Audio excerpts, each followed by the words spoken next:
doon niya pinakikita at pinakikilala kung paano ang pagkilos niya.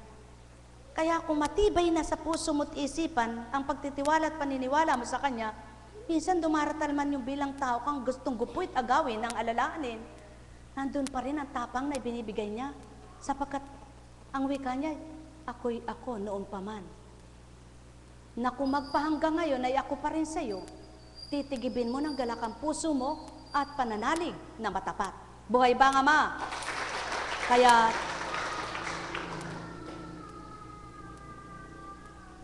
ang sabi nga, pawang nangagimbal ang mga pinunong tagabansang Edom at nangasindak din ng mga dakilang tauhan ng Moab.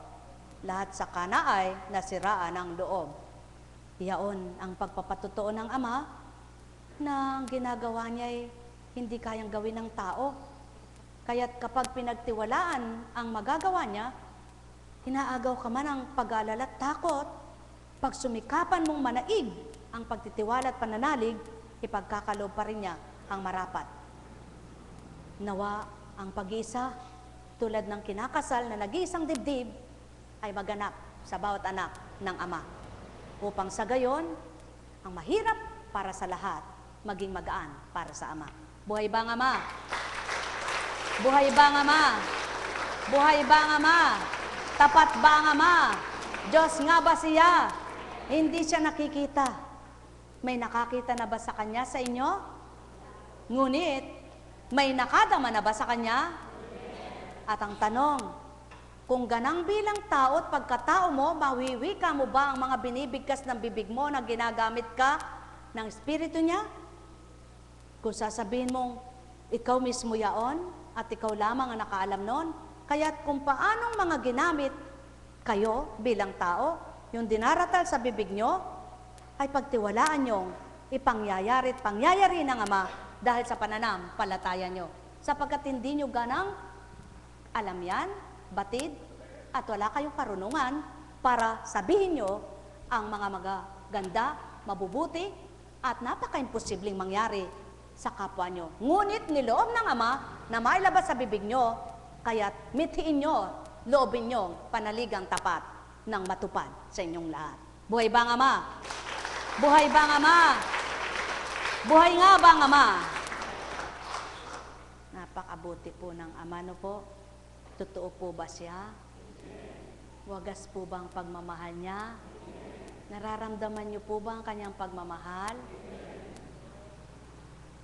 Nawa nga po, ang lahat ng tumatawag sa Kanya ay madama ang Kanyang katapatan, mapaniwalaan ang Kanyang kapangyarihan at kahiwagaan, at mapagtibay sa isip, sa damdamin na siya ay kikilos na mahiwaga kanino man. Buhay ba ang Diyos? Buhay ba ang Diyos? Hindi naman sinasabi ng Ama kung ano yung gagawin niya sa iyo bukas, di ba? Ngunit sa pananalig at matibay mong pananampalataya, yung matibay mong pinagtiwalaan na patutupad niya. Tama ba ga? Kaya sa inyong lahat, pagarian kayong ganap. Kayo ba ang matimyas o mahilab? Hilab na isda o tunay na mainam na isda na nais niyong masama sa mga nalilikom ng Ama o kayo yung mga walang kwentang isda na pinakawalan? Buhay ba ang Diyos? Parang ang sarap mapasama sa mahilab, ano po?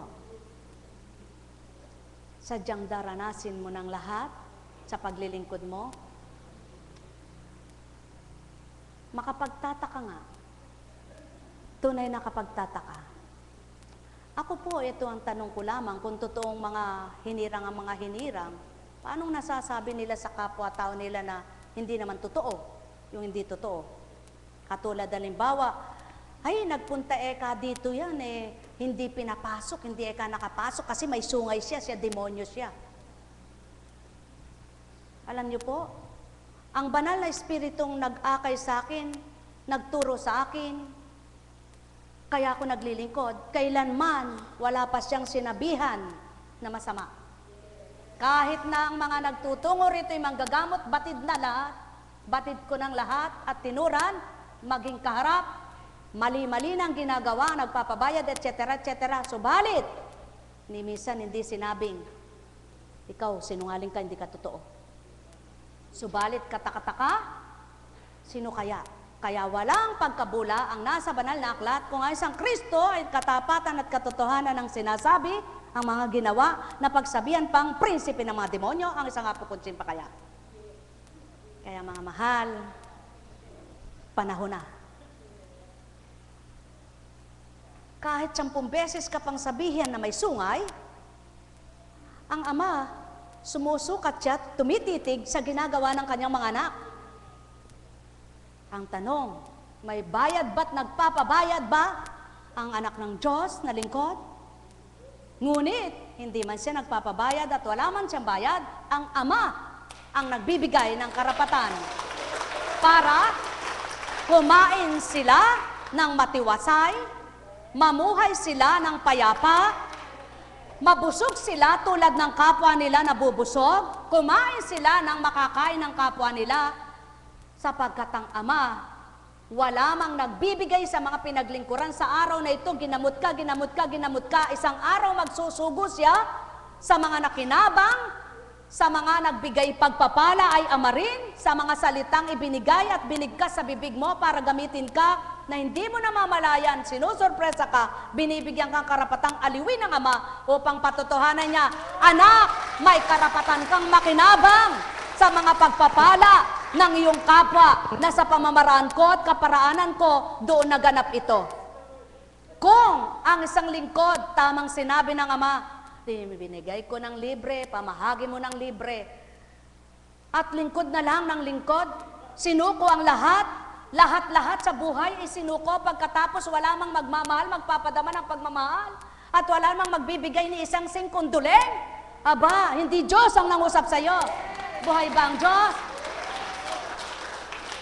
Subalit, huwag dayain ang Ama. Huwag linlangin ang Ama. Nagagawin na lang katwiran na kaya tinanggap ko ito, kaya tinanggap ko yun. Aba, kaloob ng Ama yan, binigay ng Ama yan. Ayon din sa pagsusuri mo kung dapat mong tanggapin o hindi tatanggapin. At sa dakong ito, wala pa namang nagbigay na hindi nakinabang bago nagbigay. Buhay ba ang Ama? Kaya, kung ang pakinabang na yaon ay binigay, ang Ama ang nakakita, ang Ama nakabatid, ang Ama nakakaalam ng lahat-lahat, walang malilihim. Dibaga? Kaya, kung di ka natitigatig sa iyong puso't kaisipan, sa ginawang mabutit mainam ng Ama, ibig sabihin, patag mong tinatawid ang bawat araw sapagkat siyang nagpapapatag ng iyong loob, siyang nagbibigay kapayapaan ng iyong kaisipan upang patuloy kanyang magamit at patuloy kang gamitin ng kanyang kabanalan at ng kanyang kabutihan. Buhay ba ang Ama? Kaya't kung tunay na lingkod at tunay na nakakilala sa Ama, batid ng sino mang totoong lingkod ang paghahari ng Ama, ang pagkilos ng Ama. Ng panahon ng mga apostol, ng panahon ng Kristo, sa katotohanan lang, nagbebenta pa ng lupa ang mga sumusunod para sila'y mabuhay nang walang alingas-ngas, nang walang gulo at kaguluhan para matupad nila ang tuntunin at kalooban ng Ama, para masunod nila ang gusto ng Ama at ang mga pag-aatas sa kanila, sapagkat wala na silang dapat isipin pa, kundi ang mga banal na salitang dapat mamutawi sa kanilang mga labi. Wala na silang dapat gawin at damhin sa puso nila, kundi ang umibig, magmahal ng kapwa. Ngunit, hindi na karapatan ng sinumang lingkod at naglilingkod ng totoo ang magalit ang puso niya, ang mag-isip ng masama sa kapwa niya, at magparatang magbintang, sapagkat hindi ito sa Ama, ito'y sa demonyo. Buhay ba ang Ama? Buhay ba ang Ama? Kung hindi mabuti at maganda ang itinuro ng Ama, walang maglilingkod sa inyo at hahayo sa malalayong dako. Kung ikaw lang naman ang may gustong humayo, aba, Baka sa kayabangan mo manlambot ka. Ikaw ang may gusto, pumili niyan sarili mo. Sige, hindi naman kita pinili. Pinili mo sarili mo. Di manlambot ka. Buhay ba ang Ama? Subalit, napapatotohanan ng Ama, oras lang ang tinulog mo, minuto lang ang itutulog mo dahil siya'y naghahari sa'yo, nandun ang lakas at tibay ng katawan mo. Malinis na isip, mga salitang banal ang binubukal, ninunukal upang sambitin mo, igawad mo sa kapwa mo. Pag-ibig na totoo, mapagmahal na puso mo ang ginagawad mo, hindi pagpapaimbabaw, pakunwari para akitin mo ang kapwa mo tao. Kundi totoo, tapat, sino mang kapwa mo, nasaan ka man, magmamahal ka ng totoo, pantay, walang tinatangi at di nagtatangi. Sapagkat yaon ang pag-ibig ng Ama, kaya kanya hinahayo para ipadama mo. Higit sa mga dampa, higit sa walang tahanan, higit sa walang kabuhayan. Sapagkat mapapadama mo at papadama ng Ama, yaong pagmamahal mo sa kanila, yamang sila'y mahirap, ang pagmamahal ng Ama'y naroroon. Hindi mo ipapadamang pagmamahal mong huwad para sila'y linlangin, lokohin at sila'y utuin. Kundi sila'y gawaran mo ng tapat na pagmamahal tulad ng pagmamahal ng Ama para maipadama, mahirap man sila at mangmang, ang Ama pa rin ang nagmamahal, nagpapahalaga sa kanila. Yaon ang pawang katotohanan, ang may pandinig ay nakarinig. Kaya't ang wika, ilaganap mo ang salita ko, ihayo mo ang gawa ko, ipadama mo ang buhay ako sa mga abang katulad mo. Buhay ba nga Ama? Sapagkat upang di sila manimdim, mga lumbay sa kalalagayan ng kanilang buhay, at mapatotohanang may lumilingap at bumubuhay sa kanila sa kabilaman ng kanilang yapak na paa, payak na buhay ang tinatahak. Mga mahal, katotohanan ng sakit tinuturan, at ang tumanggap sa inyo'y tinanggap ako. At ang tinanggap ako, makikilala nila'y ako. At ang nakadamat nakakilala sa akin, mabubuhay ang pag-asa. Sa hirap man ang buhay nila, makikilala nilang may Diyos pala sila. Buhay ba nga Ama? At upang sa mayayaman na kinikilalay ako, lalo pa silang maging bukas palad at magpakatotoo. Hindi lamang sa kung ano at ilang gusto, sapagkat ako'y ako bilang Diyos na totoo. Kaya't kung papaano ang nais at layon ko, sumuong lumaban ka, banal nga ako. Buhay ba nga Ama? Mga minamahal, kung sa paghagis ng lambat ikay napasama, ngunit di ka pa karapat dapat, muli hayok at pakakawalan. Paano kung alpas sa'yo, di ka na nakasisid, namatay ka?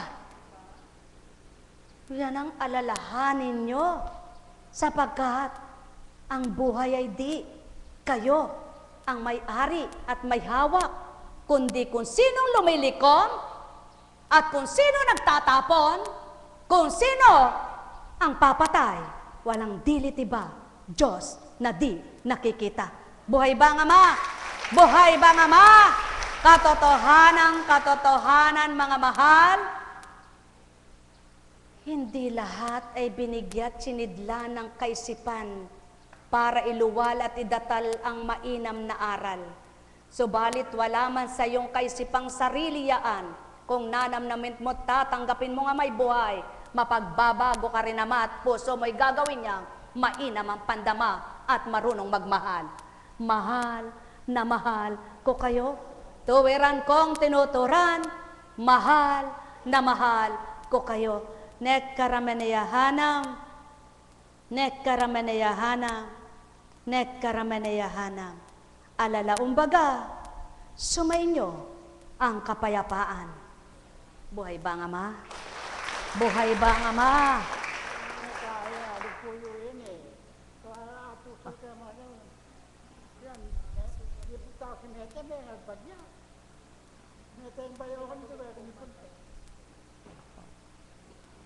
infection siya.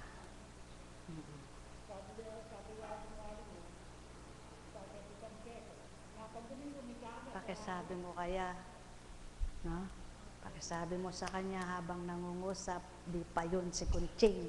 Pag wala na si Kunching sa paggagawad, tsaka niya kausapin ng gayon. Buhay ba nga ma? Buhay ba nga ma? Buhay ba nga ma? Sapagkat kung Kunching hindi hahayo, ano kaharap mo? Sinong kaharap mo? Hindi mo kilala, hindi mo kakilala. Susungin mo yung di mo alam kung ano itutunguhan mo. Yaw ng patotoo, kalasag mo'y ako, malabay na pakpak mo'y espiritu ko. Kaya't bumbunan mo talampakan, isa ang tugma niyan, ako'y ako pa rin naman. Sumainyong kapayapaan, pagharian kayong tuwiran, malubos ang kagalakan, kasiyahay inyong kamtan. Pagpapalay daganap, tao'y magpakaganap. Nekkarameneyahanam, nekkarameneyahanam, nekkarameneyahanam. Buhay ba nga ma? Buhay ba nga ma? Tapat ba nga ma? Oh, masaya ba kayong mga gumanap? Masaya ba kayong mga naghintay? Maligaya ba kayong mga tumutupad?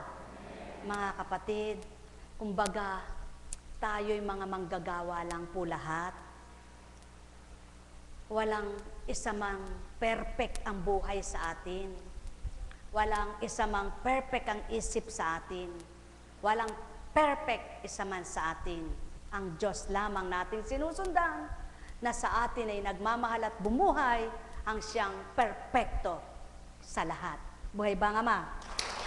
Kaya, yung pagiging isang tao natin, na kapag dumarating yung kahinaan, may Diyos tayong may kalakasan, sa Kanya tayo maglagak ng ating buhay. At doon mararamdaman kung paano siya kumikilos, na di mo namamalaya at nakikita man lang, bakit nadarama mo ang di mo alam kung paano lumakas ka. Buhay ba nga ma? Buhay ba nga ma? Kaya, halimbawa, dahil sinugo ka, pinaglingkod ka, sabi niya, huwag kayong magdala ng lukbutan, panyapak, sapagkat siya ang lukbutan mo, siya ang panyapak mo. Kaya, dahil siya ang panyapak mo, kahit saan kanya isuong, kahit saan kanya pagtungo at tunguhin, sigurado, ang bawat hakbang mo, siya ang gumagabay sa'yo. At ang lukbutan mo, siya, sapagkat lahat, wala siyang kulang. Lahat, kumpleto ang ibibigay niya sa'yo. Pagkain, salita, gawa, dako, tutulugan, lahat. At kapag nagmisyon ka, huwag kang mareklamo. Huwag kang matanong, kundi makinig ka, tumupad ka, gumawa ka. Buhay ba nga ma? Sapagkat, kung di ka man nagtatanong, hindi ka man nagtanong, may ginawa siya sa iyong tugon. Hindi ka man naghahanap, may pinakikita siya sa iyo na marapat. Hindi ka man humingi, may binibigay siya, hindi ka man humingi. Sapagkat ang Ama, masurpresa nga siya. Ilang pong beses na ba niyang patutuhanan kapag ikay humayo, kapag ikay nagbigay ng galak, bibigyan ka rin ng galak. Yan ang patotoo na ang Diyos ang nag-aatas sa iyo. Buhay ba nga ma? Ngayon, kung sasabihin ng kapwa mo, demonyo ka, may sungay ka, karapatan niya yun. Gusto niya yun. Bayaan mo lang siya. May kahatulan naman. Darata lang takda, sasalain ang lahat. Di bahala na. Magpakatotoo ka lang. Buhay ba nga ma?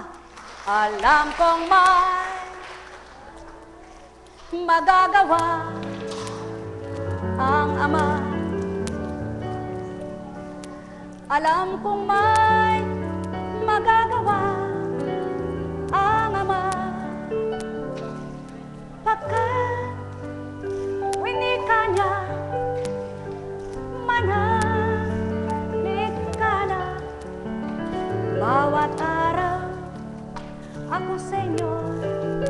naghihintay. Alam kong di ringgin kayo ng Ama. Alam kong di ringgin kayo ng Ama. Pagkat winika niya, manahig ka na. Bawat araw ako sa inyo may nakalaan.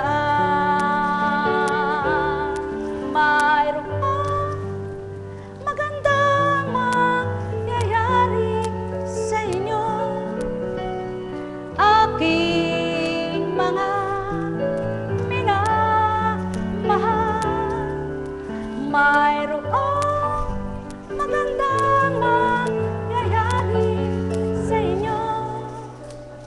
Manalig, umangkin at tanggapin. Alam kong may magagawa ang Ama. Alam kong may magagawa ang Ama. Pagkat winika niya, manahig ka na. Bawat araw ako sa inyo may nakalaan.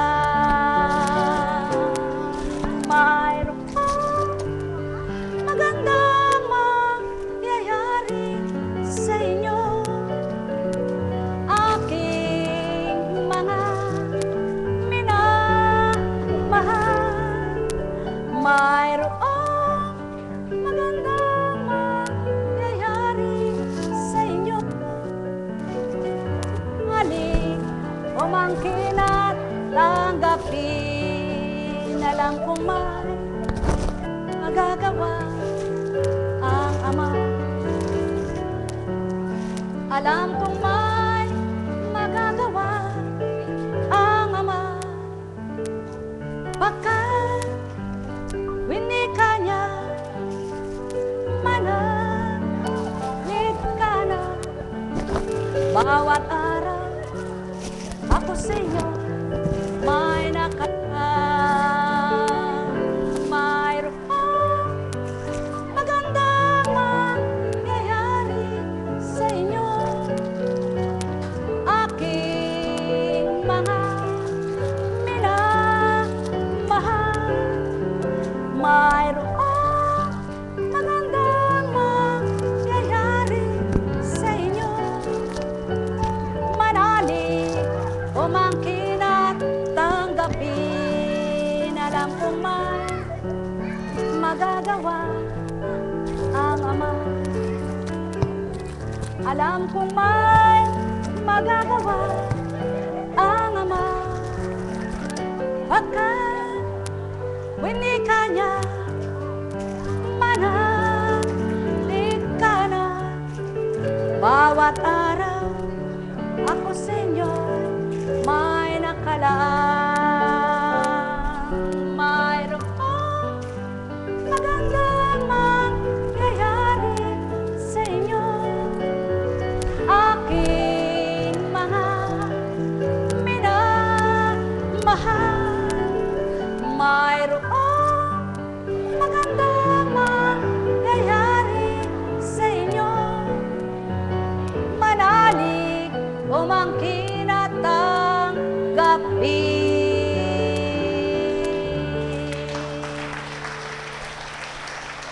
Purihin, purihin, purihin ang Amang buhay sa pamamagitan ng Kanyang Espiritu sa pangalang Jesucristo bilang Divine Mercy. Napapatotohanan siya ang may kaloob at siya ang nagahari at pumapatnubay, gumagabay sa gawang ito, sapagkat sa mga sinugo niya sa akin. Kung walang kaps, mga tagasunod na matitibay, mga lagad na nagpapakatibay, nagpapakatotoo, mga IT-team, mga choir na tapat, na nagpapakatapat at nagpapakatotoo, hindi mapapatotohanan. Kapatid na Marcos, purihin ang Ama sa katawan mo, sa inyong lahat. na yun ang patotoo. Kung hindi doon sa kaganapang yaon, na kauna-unahan pong pamumuno ni Caps Mario, siya po ang pioneer, kumbaga, sila po ang nauna, siya po sa pamunuan niya, sa pagkakaloob na bilang nakapagbuo po sila ng Caps na hanggang ngayon, ilang taon na, andyan pa rin si Caps Wawawi. Buhay po ba ang Diyos? Ang mga alagad na nagsusumakit, nagsusumikap, ang sabi nga, magtatanong ka, Panginoon, bakit mo niloloob na mangyari ito?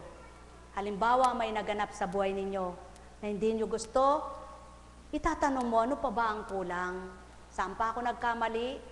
Kung ano man ang kulang, turuan yung mapunuan pa upang maging ganap. Kung ano ang pagkakamali na hindi ko batid at hindi ko nalalaman, paano nagkamali ito? Ikaw na rin po magtama sapagkat bilang tao walang karunong at kalaman, ngunit pinagsusumikapan at pinagsusumakitan na tupdin at gawin tulad ni Job.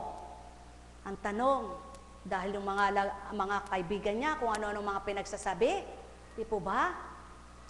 Sa oras ng dapat ay aliwin siya, dapat ay palakasin ang loob niya, ngunit hindi.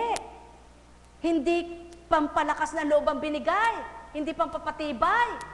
Kung ano-anong salitang hindi maganda ang pinarinig sa kanya, kaya nakapagsalita siya ng di. Tama, ganyan po ang tao. Subalit, purihin ang Ama.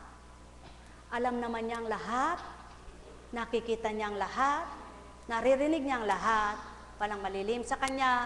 Kaya kayo po, bilang mga totoong anak ng Ama, na nananalig, nananampalataya, patuloy niyong pagtiwala ang may magagawa siya, sapagkat bilang tao, ang sabi nga, hindi ko alam, ni minsan sa isip ko, sa bibig ko'y di lumawas ang mga nilalabas niya ngayon, kaya matibay kong pinagtitiwalaan ang mga salitang yaon para mapatupad niya.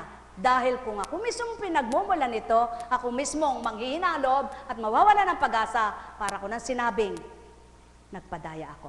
Kaya mga kapatid, mga minamahal, sabi nga, habang kami naroroon sa dakong yon, kapit-pisig, sapagkat tayo hinayo ng Diyos para dito, para gawin natin ang dapat at nararapat, at uwi tayong may galak. Buhay po ba ang Diyos?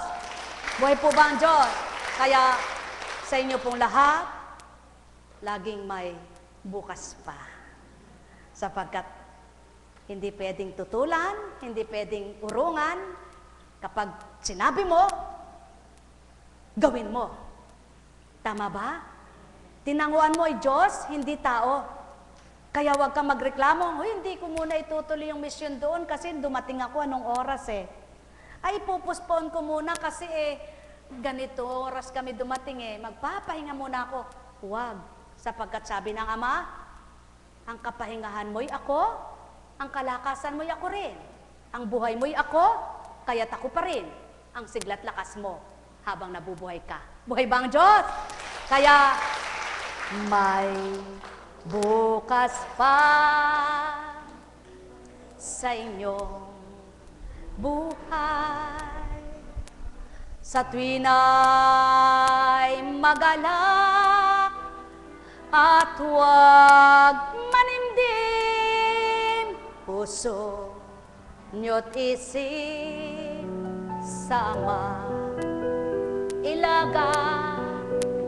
Mayroong siyang pagkilos na di nyo batid.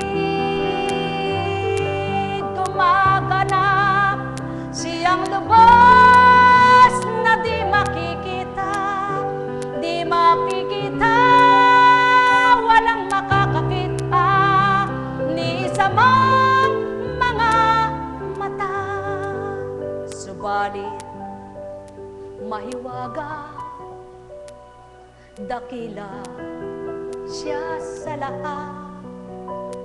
Patuloy mong asahan siya't huwag malumbay. Kailan may dililimot, magpakatapat, magpakaganap, sa kanya'y ligawan ang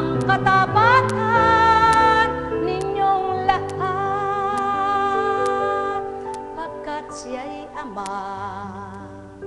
Noon, ngayon at kailanman, di magbabago. Buhay ba ang Diyos? Buhay ba ang Diyos? Paano mo nakikilala yung tapat na mga kaibigan mo, mga tapat na kapatid mo, mga tapat na tumanggap sa iyo? Sa oras ng at sa mga oras ng mga kung ano-ano ang ginagawa ng kapwa mo sa iyong paninira. Subalit, sabi nga, ikaw na matuwid, ikaw ang amang tinanggap, kailan may di ka, mga ngatwiran sa lahat ng taong palagay nila ay matuwid. Magandang umaga sa inyong lahat. Pagpalain kayong lahat. Sa pangalan ng Diyos Ama, Diyos Anak, Diyos Espiritu Santo, magsihayo kayong may galak sa puso nyo at lagi niyong tatandaan, kung wala kayong minimithing makasasakit at makapaninira ng kapwa nyo, bakit pababayaan ka ng Diyos mo samantalang siya'y buhay na kumikilos sa buhay mo? Ano man ang naging kasalanan, kamali at kalabisan bilang isang katauhan, humingi ng kapatawaran at ikay patatawari, tatanggapin kang lubos ng Ama.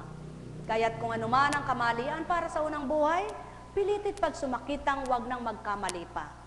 Kung ano ang marapat na dapat ay baguhin, baguhin ganap at amang magtatawid habang nabubuhay. Pagpalain kayo.